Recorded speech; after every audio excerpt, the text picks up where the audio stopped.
It's a new year, and while 2021 ended up being more like a watered-down sequel of the dreaded 2020, all hopes are set sky high for the upcoming year, 2022. So what's it gonna be? Are we gonna have more hybrids, more electric cars on the road this year? Who knows? But this is our fearless prediction and a list of the most anticipated cars of the coming year in the very first episode of the Z List.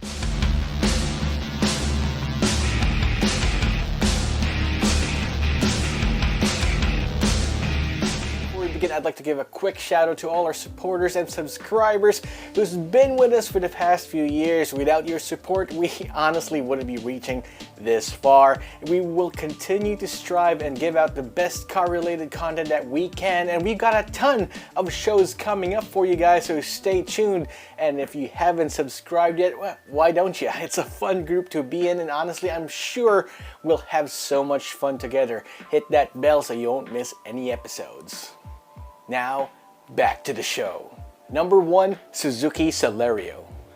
You may not know this, but Suzuki Celerio, currently in its second generation, is one of the most fun to drive small hatchbacks in the market today. As I've said a ton of times before about Suzuki, the brand definitely knows how to make small cars. That's just their jam. But the current second generation Suzuki Celerio is getting a little bit long in the tooth, being first introduced in the Philippines in 2015. And Suzuki just released the all-new Suzuki Celerio last year, and damn, does it look so good. Featuring reworked styling that now resembles the Suzuki Espresso, it adapts a more bulbous and athletic design as compared to its Euro chic predecessor. Under the hood lies an updated 1-liter 3-cylinder engine that now features variable valve timing and dual injectors, and an increased compression ratio to help with thermal efficiency. The power figures are the same from the previous model at 67 horsepower, but ups the torque to 93 Newton meters, which is up by 3 from the previous model. Suzuki claims that you can get up to 27 kilometers per liter from either a 5-speed manual or an advanced AGS or automated gear shift system. Now, despite my larger than average frame, I'm a real sucker for small cars, and I can't wait to get a hold of this to show you guys. Number 2, Toyota Raize. After the success of the Suzuki Espresso, the market must have had realized that there is a demand for mini, compact, crossover-looking type vehicles, and the Toyota Raize just might be the next big thing in the local automotive industry. Marketed as the Daihatsu Rocky in Japan and other markets, this is a legitimate K car that perfectly fits our tight, busy streets. It's much smaller than the Toyota Rush, but certainly larger than a regular small hatchback, such as the Wigo. It certainly is a segment-busting model, and knowing Toyota might usher in a whole new segment in the biz. Now, there are multiple engine options, but the one I hope Toyota Philippines brings in is the 1KR VET engine. That's a 1-liter 3-cylinder DOHC turbocharged engine that makes 97 horsepower and between 140 to 149 Newton meters of torque. Now, powering the front wheels is a choice between a 5-speed manual or CVT, and it's already been available in other countries, and I believe that the Philippines can use a little raise. Number 3, Hyundai Casper.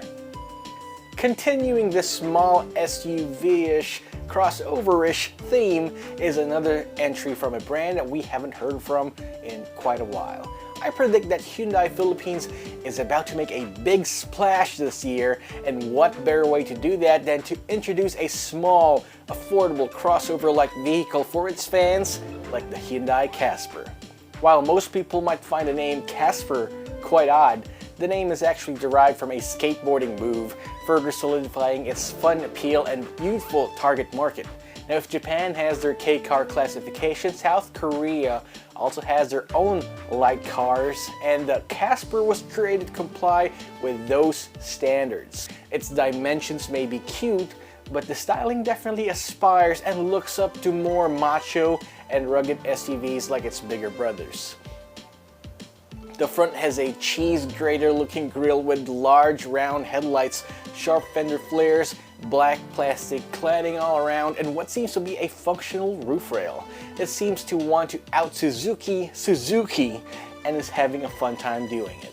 Now there's a naturally aspirated 1-liter engine that makes 76 horsepower and 95 Nm of torque, but if we wish it hard enough, maybe Hyundai Philippines can bring in the 1-liter turbocharged version that makes 100 horsepower and 172 Nm of torque.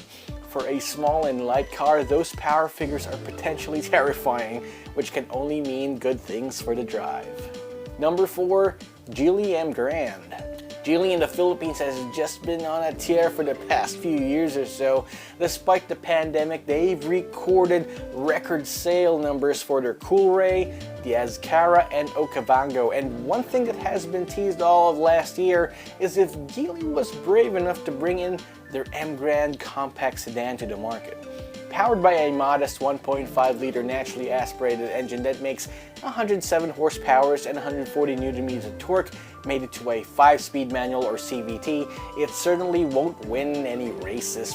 But knowing the brand, they will certainly apply all the tech and convenience features that they can, as is in their crossover models. The Emgrand features elegant Euro styling that's a breath of fresh air to the market dominated by Japanese sedans. Crossovers and SUVs might be the brand's bread and butter in the market, but I believe that bringing in an affordable family sedan might cater to an entirely different market that has learned to trust them with their newfound reputation, churning out reliable and exciting vehicles.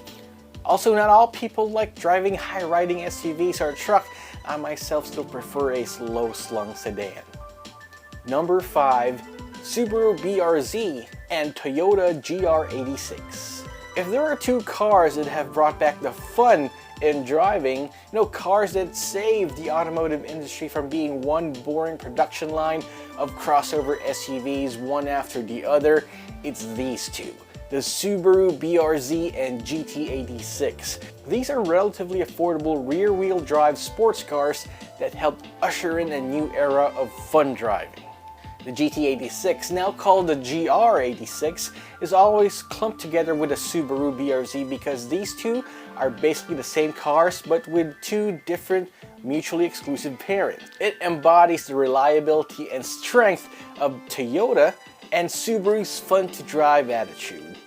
Many people have criticized the previous models for being underpowered and unfitting of a true sports car.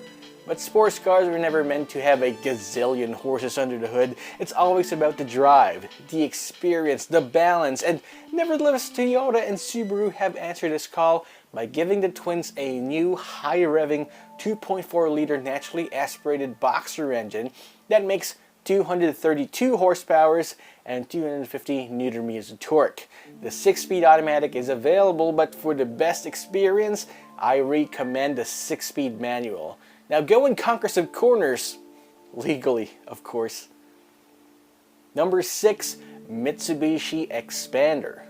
Now when the Mitsubishi Xpander was first introduced, Mitsubishi was experiencing quite a sales funk. I mean, despite stellar sales from the Montero Sport and Mirage, they weren't simply enough to do battle in a highly competitive market, and their Hail Mary pass was the Mitsubishi Xpander. And the rest, as they say, is history. Thanks to the small MPV, Mitsubishi was revitalized and gained a strong foothold in the market, cementing their position as one of the most successful car brands in the country. And why not? The Xpander had everything we wanted in a family car.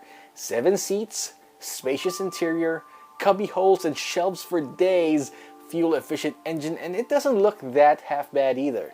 We're excited with what Mitsubishi has to offer in terms of the facelift, with updates including a reworked front bumper, the headlight design, as well as a redesigned taillight. It also has 17-inch wheels to complete that updated look. The biggest change, however, will have to be the powertrain. While the Xpander's power figures from the 1.5-liter engine was deemed adequate, the old-school 4-speed automatic might have held it back a bit.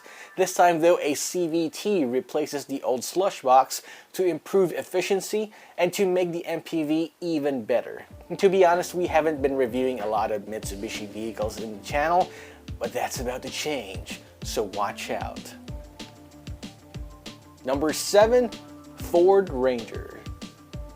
Filipinos love trucks. Personally, I've never been a truck guy myself, but admittedly, I get the appeal. It's the most affordable way to get around town while towering above a sea of sedans and lowly crossovers. Thanks to a government tax break on light trucks, they also enjoy a lower price tag than its SUV brethren, but still enjoy all the tech and niceties they have to offer. The Ford Ranger has long dominated the market thanks to the multitude of variants available, from the humble XLS to the badass and obnoxious Ranger Raptor. But all good things must come to pass, and Ford Philippines is getting ready to introduce another Ranger to do battle in the segment. The all-new Ford Ranger, featuring an updated styling that puts it in line with their other trucks like the Ford F-150 and the Maverick. The Ranger now features boxy lines and that split headlamp design, making it more imposing while traveling down the highway or even that beaten trail.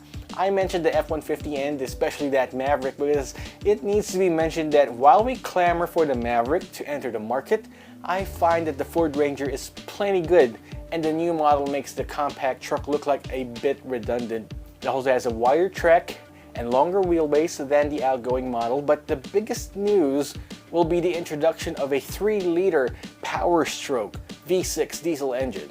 Now, no official figures have been released just yet, but the same engine found in the diesel F-150 makes around 250 horsepower and 597 Nm torque, making the upcoming Ford Ranger Raptor a potentially monstrous beast. So there you have it, folks. 7 of the most anticipated cars that we're waiting to get released this 2022. What do you think? Do you have any other cars in mind that you think will be released this year? Drop us a comment in the comment section down below. And again, while you're at it, subscribe to our channel if you haven't yet, and hit that notification icon so that you know whenever we upload a new video.